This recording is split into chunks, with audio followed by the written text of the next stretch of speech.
గుంటూరు జిల్లా తాడికొండ కాన్స్టిట్యున్సీ.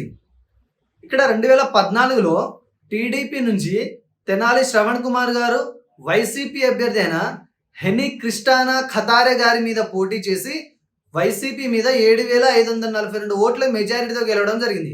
ఫైనల్గా ఇక్కడ ఈ సీట్ని టీడీపీ కైవసం చేసుకోవడం జరిగింది. ఇక 2019లో కనుక మనం ఒకసారి ఇలానే చూసినట్లయితే ఇక్కడ వైఎస్ఆర్సీపీ నుంచి ఈసారి ఉండవల్లి శ్రీదేవి గారు బీఎస్పీ పార్టీ అభ్యర్థి అయిన నీలం రవికిరణ్ గారి మీద టీడీపీ పార్టీ అభ్యర్థి అయిన తెనాలి శ్రవణ్ కుమార్ గారి మీద పోటీ చేసి ఫైనల్ గా టీడీపీ మీద 4,433 ఓట్ల మెజారిటీతో ఈసారి ఈ సీట్ ని వైఎస్ఆర్సీపీ గెలుచుకోవడం జరిగింది. ఇక ఈ 2024 ప్రస్తుత పరిస్థితిని కనుక మనం చూసినట్లయితే ఈసారి టీడీపీ, జనసేన, బీజేపీ కూటమి అభ్యర్థిగా టీడీపీ నుంచి ఈసారి కూడా తెనాలి శ్రవణ్ కుమార్ గారు పోటీ చేయడం జరుగుతుంది. ఇక వైఎస్ఆర్సీపీ నుంచి ఈసారి మేకపాటి సుచరిత గారు ఇక్కడ పోటీ చేయడం జరుగుతుంది. ఈసారి వీరిద్దరి మధ్య జరిగే హోరాహోరీ పోరులో ఏ అభ్యర్థి గెలుస్తారంటే ఇక్కడ ఫలితం ఈసారి క్లీన్ కాంటెస్ట్ గా మారబోతుందని తెలుస్తుంది.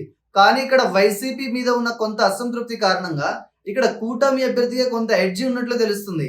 ఇక్కడ మనకు కనబడుతున్న ఈ రిజల్ట్ తో పాటు కొన్ని ముఖ్య సర్వేలను పరిగణనలోకి తీసుకుని పరిశీలించి చూడగా కూడా ఈసారి ఇక్కడ కొంత ఎడ్జ్ మాత్రం కూటమి అభ్యర్థికే ఉన్నట్టు తెలుస్తుంది. కానీ ఈ గెలుపు అన్నది కొత్తగా ఈసారి పోల్ అవ్వబోయే యువత ఓట్ల మీద కూడా ఆధారపడి ఉంటుంది. మారిన సమీకరణాలను బట్టి యువత ఇటువైపు మొగ్గు చూపితే ఆ పార్టీనే ఈ నియోజకవర్గాన్ని కూడా కైవసం చేసుకునే అవకాశం ఉంది.